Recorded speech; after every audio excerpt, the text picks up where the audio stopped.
देखिए वो कहते हैं कि कबीरा यह घर प्रेम का है। देखिए मतलब जो भगवान का घर है। एक ही आशर पीव का पढ़े सो पंडित होई। पानी मतलब पानी जो है वहां ही हिम बनता है। भगवान अगर मैं तुम्हें, हे भगवान अगर मैं तुम्हें भारी कहूंगा।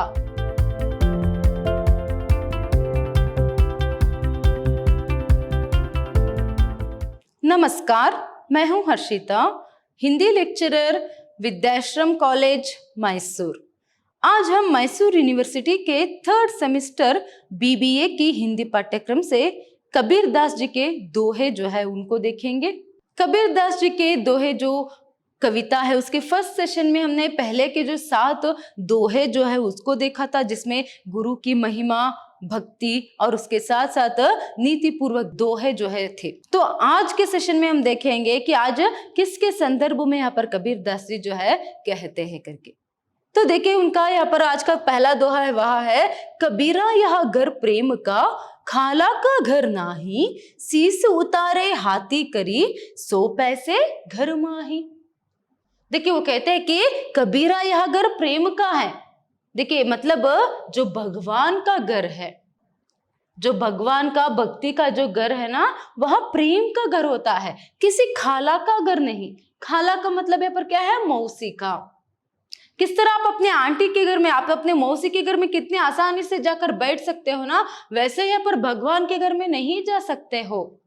तो ऐसे जो भगवान का घर है, ये जो यहाँ पर भक्ति का घर है ना, इसमें अगर आपको प्रवेश करना है, इसमें अगर आपको आना है तो आपको क्या करना है? शीस उतारे हाथी करे। मतलब आपके जो शीस मतलब आपका जो सर है उसे उतार कर, आप में हाथ में रखकर, अपने सर को उतार कर अपने हाथ में रखकर अंदर आना है, तभी आप उस घर में आ सकते हो। देखिए इसीलिए दिया है कि 100 पैसे घर माही, पैसे का अर्थ बैठना, तभी आप उस घर के अंदर आकर बैठ पाओगे, नहीं तो बिल्कुल भी नहीं। आपको जो भगवान का घर है, भक्ति का जो घर है ना, उसके अंदर प्रवेश भी नहीं मिलेगा। सुनने के लिए थोड़ा सा अजीब है ना? क्या भगवान की भक्ति करने के लिए हमारे सर काटकर हमारे हाथ में रखना पड़ेगा क्या? नहीं। देखिए यहाँ पर कबीर दास जी किस अर्थ में बोल रहे हैं? शीस उतार कर हाथ में रखने का अर्थ, सर काट कर अपने हाथ में रखने का अर्थ जो है, सर का अर्थ यहाँ पर अहंकार, घमंड, मैं, ये जो घमंड है, ये जो घमंड है ना, उसे आपको निकाल देना चाहिए आपके मन से। ये प्रतीक है उतना ही, आपके सर काटकर आपके हाथ में रखना मतलब असल में आपको क्या करना है? आपके अंदर जो अहंकार है, घमंड है, मैं करके ये जो घमंड है ना, उस घमंड को निकाल देना चाहिए। और सब कुछ तुम ही हो, मतलब हे भगवान सब तुम ही हो, सब तेरा ही है, मेरा कुछ भी नहीं, मैं कुछ भी नहीं। ऐसा एक पूरा समर्पण भाव जो है भगवान के प्रति रहना है, तभी जाकर आप उस घर में, भगवान के घर में जाकर बैठ पाएंगे, या फिर भगवान का साक्षात्कार जो है कर पाएंगे। इसीलिए वो कहते हैं कि ये जो घर है ना भगवान का, वह प्रेम का घर है। किस तरह प्रेम में सब कुछ लुटाना पड़ता है, सब कुछ न्यौछावर करना पड़ता है, उसी तरह ये जो भगवान है, ये जो भक्ति है, उसका जो मार्ग है, उसका जो घर है, वह प्रेम से भरा हुआ है। वहां पर मैं नहीं चलेगा, वहां पर अहंकार घमंड नहीं चलेगा, वहां पर सब कुछ तुम ही हो, सब तेरा है। अगर आप समर्पित भाव से जाओगे ना, तभी वहां पर उस रास्ते पर, भक्ति रूपी रास्ते से चलकर आप भगवान के घर पर प्रवेश कर पाएंगे। मतलब भगवान के घर पर प्रवेश करने का अर्थ भगवान का जो एक कृपा है, भगवान की कृपा जो है आप पर आएगी करके। तो इसीलिए वो कहते हैं कि कितने आसानी से आप जाकर अपनी मौसी में, अपने खाला के घर आप जाकर बैठ सकते हो ना, ऐसे यहाँ पर भगवान के घर में आकर नहीं बैठ पाएंगे। उसके लिए कठिन परिश्रम, कठिन तपस्या का यहाँ पर जरूरत है। वो कठिन परिश्रम, वो तपस्या क्या है? यहाँ पर अपना सब कुछ जो है कुर्बान करना है, सब कुछ न्यौछावर करना है। हे भगवान सब तुम ही हो। तो सर काटकर हाथ में रखने का अर्थ अपने दिल में जो अहंकार है, अपने में जो घमंड है, उसे निकालना है। तो यहाँ पर ऐसे बोलते हुए क्या कहते हैं? अगर आप भगवान की कृपा चाहते हो, भगवान से साक्षात्कार करना चाहते हो, सच्चे में आप अगर जो है यहाँ पर भगवान के प्रति भक्ति रखते हो तो आप में अहंकार जो है वह नहीं रहना है। ये जो भाव है यहाँ पर हम देख सकते हैं। नेक्स्ट देखिए यहाँ पर, प्रेम न खेत उपजे, प्रेम न हाटी बिकाए, राजा प्रजा जिस रुचे, सिर दे सो ले जाए। देखिए यहाँ पर भी प्रेम के बारे में कहा है, यहाँ पर भी प्रेम के बारे में। देखिए प्रेम न खेत उपजे, खेत मतलब खेत, उपजे का मतलब यहाँ पर उगता नहीं है। प्रेम जो है कोई खेत में उगता नहीं है। और ना ही प्रेम न हाटी बिकाई, हाटी का अर्थ यहाँ पर क्या है, बाजार है। हाट, हाटी मतलब हाट, हाट मतलब बाजार। ना ही प्रेम नामक जो चीज है वह यहाँ पर खेत में हम उगा सकते हैं, और ना ही यहाँ पर प्रेम ऐसी चीज है जो यहाँ पर बाजार में बिकता है। ना ही ये बाजार में बिकता है और ना ही खेत में उगता है। प्रेम को सिर्फ प्रेम से ही यहाँ पर पा सकते हैं। इसीलिए देखिए कहते हैं कि राजा प्रजा जिस रुचे, राजा हो या फिर प्रजा हो, जिसे भी रुचि, जिसे भी पसंद आए, तो यहाँ पर वो उस प्रेम को जबरदस्ती हासिल नहीं कर पाएंगे और ना ही पैसे देकर खरीद नहीं पाएंगे। इसलिए देखिए सिर दे सो ले जाए, प्रेम को जो है यहाँ पर सिर काट कर या फिर अपने सिर काट कर देकर या फिर दूसरों के सिर काट कर जो है यहाँ पर प्रेम को हासिल नहीं कर सकते हैं। देखिए यहाँ पर पैसे देकर, कुछ कीमत देकर भी हम बाजार में प्रेम को नहीं खरीद सकते और ना ही यहाँ पर उगा सकते हैं खेत में। यह जो प्रेम है उसे सिर्फ जो है यहाँ पर सिर्फ और सिर्फ जो है यहाँ पर क्या कर सकते हैं, प्रेम को प्रेम से ही पा सकते हैं। तो प्रेम के महत्व जो है यहाँ पर हमें पता चलती है। नेक्स्ट देखिए यहाँ पर वो कहते हैं कि निंदक नेड़ा राखिए, आंगड़ी कुटी चवाए, बिन साबुन पानी बिना निर्मल करे सुबाई। देखिए यहाँ पर निंदकों के बारे में कहते हैं, निंदक नेड़ा राखिए, नेड़ा का अर्थ यहाँ पर क्या है, नियर मतलब पास में। निंदकों को इतने पास रखो कि आंगनी कुटी छवाए, छवाए मतलब बांधकर, अपने आंगन में ही, छवाए मतलब बांधकर, मतलब कुटी बांधकर, मतलब अपने घर के आंगन में ही उनको एक कुटीर बांध कर दे दो कि इतना पास जो है वो निंदक अपने पास रहे। क्योंकि बिन साबुन पानी बिना, बिना साबुन के और बिना पानी के ये जो निंदक है वह क्या करेंगे, निर्मल करे सुबाए, वो तुम्हारे सुभाए मतलब स्वभाव को स्वच्छ करेंगे।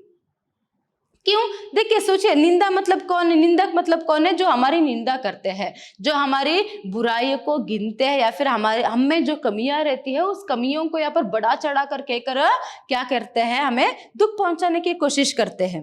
तो ऐसे लोगों से हम क्या करते हैं, ज्यादातर हम उनसे दूर रहने की कोशिश करते हैं।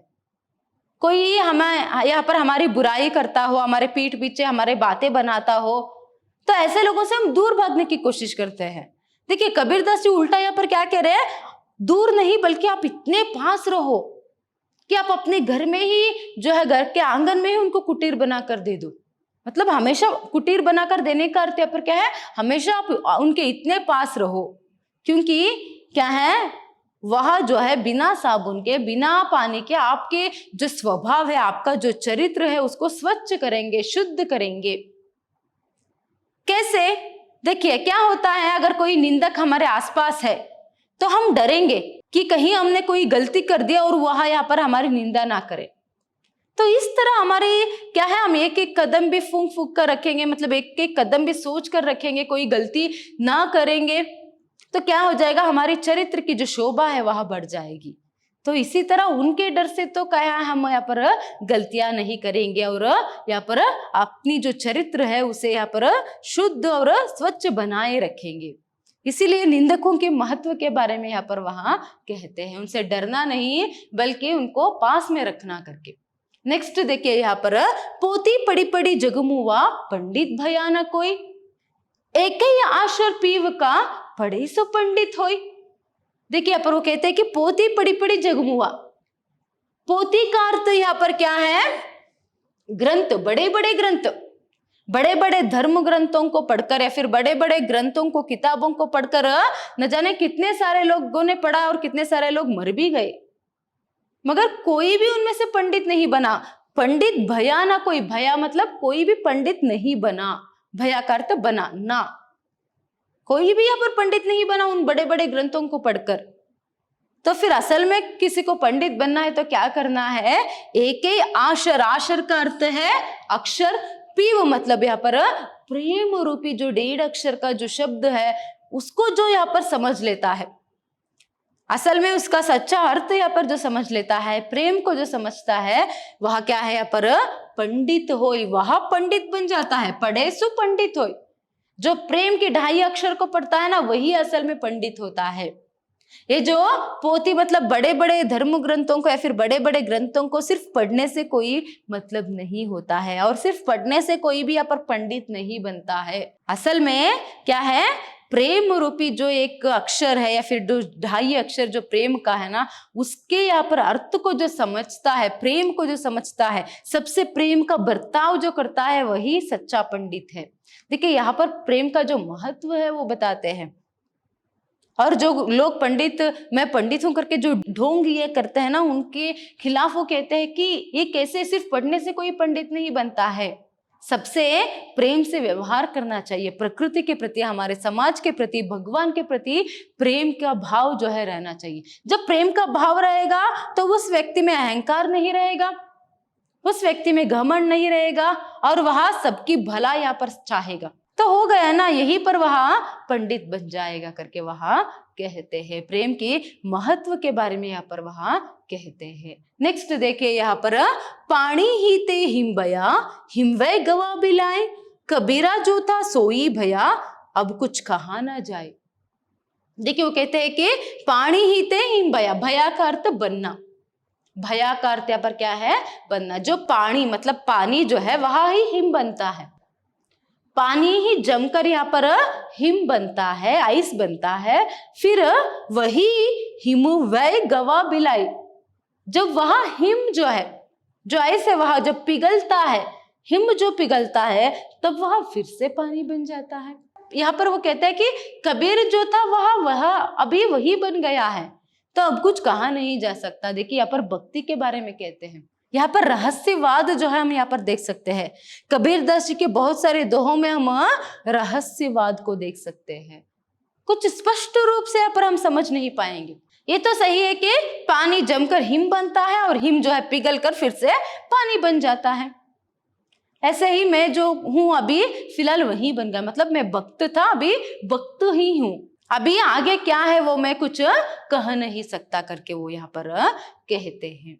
आगे देखिए वो अगले दोहे में कहते हैं, जल में कुंभ, कुंभ में जल है, भीतर बाहर पानी, फूटा कुंभ जल जल ही समाना, यह तथा कथो ज्ञानी। देखिए इसमें तो बहुत ज्यादा एक रहस्यवाद जो है यहाँ पर छिपा है। देखिए जल में कुंभ है, कुंभ में जल, आप कुंभ को मतलब घड़े को पानी में, तालाब में यहाँ पर अगर आप डालेंगे तो क्या हो जाएगा, यहाँ पर उस कुंभ के, उस तालाब में जो कुंभ है, घड़ा है, उसके अंदर भी पानी है, उसके बाहर भी पानी है ना। उस घड़े में, उस कुंभ का अर्थ क्या है पर घड़ा, तो उस कुंभ में भी पानी है और उस कुंभ के बाहर भी पानी है। अगर सोच लीजिएगा कि वो जो कुंभ है टूट गया, देखिए भीतर बाहर पानी, तो क्या हो जाएगा, वह कुंभ टूटने पर जो भीतर की पानी है वह बाहर, मतलब फिर से उसी पानी में वहां मिल जाएगा। कुंभ की भीतर की पानी जो है फिर से यहाँ पर उसी में मिल जाएगा। जब वो जो कुंभ है उस तालाब में हम डुबोएंगे तो उसके अंदर भी पानी है, बाहर भी पानी है, फिर उसे उठाते समय अगर वह घड़ा टूट गया तो वो पानी फिर से उसी पानी में लीन हो जाएगा। देखिए यहाँ पर फूटा कुंभ, कुंभ टूट गया, फूट गया, जल जल ही समाना, वो जो पानी है उसी पानी में समा जाता है। यहाँ कतो ज्ञानी, यह तथा मतलब यहाँ पर ये जो तथ्य है, सत्य है, ये कौन यहाँ पर समझता है, वही ज्ञानी। ज्ञानी मतलब ज्ञानी कैसे, देखिए यहाँ पर शरीर की तुलना जो है यहाँ पर कुंभ से करते हैं वहां, और पानी मतलब हमारी जो आत्मा है वहां। अभी इस संसार में कैसा है, ये जो शरीर है यह कुंभ का समान है, घड़े का समान है, और इस कुंभ में मतलब ये जो शरीर है इसमें जो पानी मतलब ये जो आत्मा है यहाँ पर भी आत्मा है और हर जगह सिर्फ परमात्मा है। यहाँ पर भी परमात्मा है और हर जगह परमात्मा है। सोच लीजिए, अगर ये शरीर टूट गया, मतलब अगर क्या है, यहाँ मर गया तो क्या हो जाएगा, सिर्फ शरीर मरता है, मगर जो आत्मा है वह कभी नहीं मरता। ये जो आत्मा है वह परमात्मा का अंश है, तो ये आत्मा फिर से उसी परमात्मा में लीन हो जाएगा। ये सत्य तथ्य, मतलब ये जो सत्य कौन जानता है ना, वही जो है असल में ज्ञानी है। तो यहाँ पर दोनों में देखिए रहस्यवाद है, प्रस्तुत दोनों दोहों में रहस्यवाद जो है हम देख सकते हैं। वही बात है यहाँ पर, अगर एक बार यहाँ पर क्या हो जाता है, घड़ा टूट जाता है, पानी मिल जाता है, तो वह पानी और कहीं नहीं उसी पानी में मिल जाता है ना। वैसे ही हमारी जो आत्मा है और कहीं नहीं फिर से भगवान में ही लीन होता है। तो यहाँ पर भगवान की सर्वव्यापकता को भी हम देख सकते हैं। ये जो आत्मा है, देखिए इसके बाहर भी यहाँ पर परमात्मा है, आत्मा ही है, और इसके अंदर भी आत्मा परमात्मा ही है। तो ये आत्मा ये शरीर रूपी घड़े से यहाँ पर बाहर निकलकर फिर से उसी परमात्मा में लीन हो जाता है। ये जो शरीर है वह नश्वर है, वहां मरता है, ना कि आत्मा। तो इस तरह यहाँ पर वह कहते जाते हैं। थोड़ी सी रहस्यवाद जो है इस दोहे में होने के कारण यहाँ पर हम इसे ठीक से यहाँ पर पूर्ण रूप में बहुत सारे लोग इसे समझ नहीं पाएंगे, मगर जो जीवन की सच्चाई को जानते हैं वो इसे समझ पाएंगे। किस तरह घड़े की पानी टूट जाने पर, घड़ा टूट जाने पर पानी जो है फिर से उसी पानी में मिल जाता है, उसी तरह हमारे शरीर मर जाने पर या फिर ये जो शरीर है नष्ट होने पर ये जो आत्मा है फिर से परमात्मा में ही लीन हो जाएगी। इसीलिए कहते हैं कि हमारे अंदर कैसे भगवान है करके क्यों कहते हैं, कैसे कहते हैं, क्योंकि ये आत्मा परमात्मा का अंश है, उसी से आया है और उसी में मिलेगा। तो उस आत्मा का कदर जो है आपको करना है, उसी में आपको भगवान को देखना है करके, वही भगवान का अंश है करके। तो इस तरह यहाँ पर वहां कहते जाते हैं। नेक्स्ट देखिए वो आगे के दोहे में क्या कहते हैं, भारी कहूं तो बहु डरो, हल्का कहूं तो झूठ, मैं का जानू राम को नैन कबहू ना दीठ।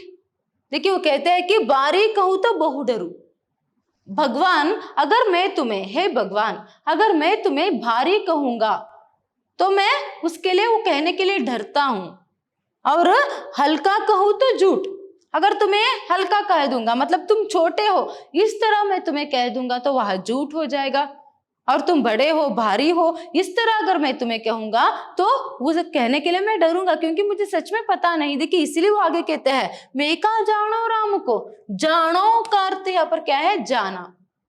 मैंने कब जाना है, हे राम हे भगवान मैंने तुम्हें कब जाना है, क्योंकि नैनो कबहू ना दीठ। देखिए यहाँ पर नैनु का अर्थ है आंखें, दीठ का अर्थ है देखना। देखिए इन आंखों ने कभी तुमको नहीं देखा है, हे राम हे भगवान इन आंखों से मैंने तुम्हें कभी नहीं देखा है, कबहू ना मतलब कभी भी नहीं देखा है, तो मैं कैसे तुम्हें जान सकता हूं और मैं कैसे कह सकता हूं कि तुम कैसे हो, तुम भारी हो या फिर हल्के हो मतलब छोटे हो, तुम बड़े हो या फिर छोटे हो, तुम किस आकार में हो, तुम किस तरह हो, मैंने तो तुम्हें नहीं देखा है, इन आंखों ने तो तुम्हें नहीं देखा है, तो मैं डरता हूं, तुम्हारा वर्णन करने के लिए मैं डरता हूं। कैसे तुम्हारा मैं वर्णन करूं, कैसे कहूं कि तुम बड़े हो या फिर छोटे हो, हल्के हो या फिर भारी हो, क्योंकि वो झूठ हो जाएगा, क्योंकि मैंने तुम्हें कभी देखा ही नहीं करके वो यहाँ पर कहते हैं। तो यहाँ पर भी हम भक्ति भाव को ही देख सकते हैं। देखिए जिस भगवान को वह सर्वव्यापी निर्गुण परमात्मा पर ब्रह्मा कहते हैं, उसी भगवान के बारे में कहते हैं कि हे भगवान तुम्हें मैं भारी कहूं या फिर हल्का, तुम बड़े हो या फिर छोटे हो, तुम्हारा आकार किस तरह है ये तो मैंने कभी नहीं देखा है, मेरे आंखों से तो मैंने कभी नहीं देखा है, तो इसीलिए तुम्हारे बारे में कैसे भी मैं वर्णन करूं ना वो झूठ हो जाएगा, तो मैं वो झूठ नहीं बोलना चाहता, तुम्हें मैंने पूर्ण रूप से कब देखा है कब जाना है करके यहाँ पर अपनी भक्ति को वहां प्रकट करते हैं। नेक्स्ट देखिए यहाँ पर कस्तूरी कुंडली बसे मृगु ढूंढे बन माही, ऐसी घटी घटी राम है दुनिया देखे नाही। देखिए यहाँ पर कस्तूरी मृग के बारे में कुछ समय पहले फिर फर्स्ट सेशन में हमने देखा था, उसी को यहाँ पर हम अभी देख रहे। देखिए कस्तूरी कुंडली बसे मतलब जो कस्तूरी मृग जो रहता है उसी में ही कस्तूरी नामक एक सुगंधित द्रव्य जो रहता है, उसी से, उसके नाभि से ही वह जो सुगंध है, खुशबू जो है वहां आती रहती है। मगर मृग ढूंढे बन माही, देखिए मगर वो जो मृग है क्या करता है, ढूंढे मतलब ढूंढना, बन मतलब वन मतलब जंगल, माही मतलब में, माही का अर्थ यहाँ पर क्या है, में। ये जो कस्तूरी मृग है वह क्या करता है, पूरे जंगल में ढूंढता आ रहता है, कहाँ से ये सुगंध जो है वहां आ रही है, कहाँ से ये खुशबू आ रही है करके, क्योंकि उसे पता ही नहीं कि ये जो सुगंध है उसी से आ रही है करके। ऐसे ही घटी घटी राम है, ऐसे ही हर एक शरीर में देखिए जो घटी घटी, घट का अर्थ यहाँ पर क्या है, शरीर, घट का अर्थ यहाँ पर शरीर, और हर एक कण कण में, ऐसे ही हर एक शरीर में यहाँ पर भगवान का वास होता है। दुनिया देखे नाही, मगर ये जो दुनिया है उसे क्यों नहीं देख पा रहा है, या फिर उसे क्यों नहीं समझ पा रहा है। देखिए हर एक शरीर में जो आत्मा होता है, वह जो आत्मा है परमात्मा का अंश है। हर कोई ये बात तो मानता है कि क्या है, हर एक शरीर में आत्मा होती है, उस आत्मा को हम देख नहीं पाते हैं, है ना। मगर ये बात भी सच है कि ये जो आत्मा है वह उस परमात्मा का अंश है, उसी का ही अंश है। तो ऐसे में हमारे अंदर भी जो है भगवान का वास है। मगर मनुष्य क्या करता है, ये जो अनजान मृग जो है किस तरह उस सुगंध को, कस्तूरी की जो सुगंध है उसे पूरे जंगल में ढूंढता रहता है ना, वैसे ही अनजान मनुष्य जो है क्या करता है, यहाँ पर इधर उधर मंदिर मस्जिद ईसाई घरों में या फिर तीर्थ यात्रा करते हुए भगवान को हर कहीं बाहर जो है ढूंढता रहता है। तो ऐसे ढूंढने पर तो कभी वह क्या है, भगवान का साक्षात्कार नहीं कर पाएगा। इसके बदले में आप अपने अंदर भगवान को ढूंढो। और आपको पता है कि भक्ति के संदर्भ में कबीरदास जी ने क्या कहा था, भगवान के घर में आप ऐसे ही नहीं जा सकते हैं ना, तो आप में पहले सभी आपको क्या करना है, ऐसे में सभी दुर्गुणों को आपके अंदर से बाहर निकालना है और सद्गुणों को क्या है, यहाँ पर आपको स्वीकारना है।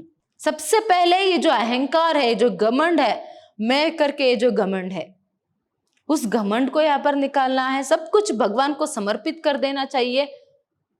मैं कुछ भी नहीं, मेरा कुछ भी नहीं है, भगवान सब कुछ तुम्हारा ही दिया हुआ है, हे भगवान सब कुछ तुम ही हो। तो इस तरह का पहले एक समर्पण भाव जो है भगवान के प्रति रखना है।